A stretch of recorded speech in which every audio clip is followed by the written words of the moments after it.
Partie 3, on déguste un château d'Yquem à 300 €. On y est. On y est. Quand on parle de Sauternes, souvent le grand domaine qui ressort le plus, c'est Château Yquem.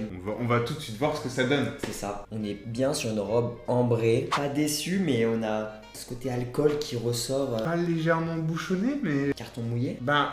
Est-ce qu'on passerait pas à la dégustation? Allez, hein. On a une longueur en bouche. Là, ça fait 15-20 secondes que j'ai bu mon verre. J'ai encore vraiment une intensité en bouche. Ouais. Là, on a l'impression que il a 20 ans, 30 ans de plus que le château promis. Et moi, j'ai surtout ce miel. Ouais, miel, Surtout, c'est vrai. Ces petites notes d'orange qu'il y avait sur le château promis, on les retrouve mais en très très léger. On a un point d'acidité, mais c'est juste ce qu'il faut. On a fruits exotiques qui ressortent. Et ensuite, on bascule sur noix, noisettes et caramel. Et sur la fin, on a vraiment une longueur en bouche folle sur le caramel. Au nez, c'est peut-être le moins bon des trois, de loin, mais Ouais. en bouche, je trouve qu'il est au-dessus des autres. En tenant compte du prix, cette bouteille-là, hein, cette demi-bouteille de 2002, je lui mettrais 4. Je pense même un peu plus, 4,6. Ok, Parce que 4,6. Ouais, Ouais, c'est juste d'accord. le nez qui pêche. Et si le nez avait été exceptionnel, je pense qu'on aurait tapé bien plus haut. Ouais. Abonne-toi.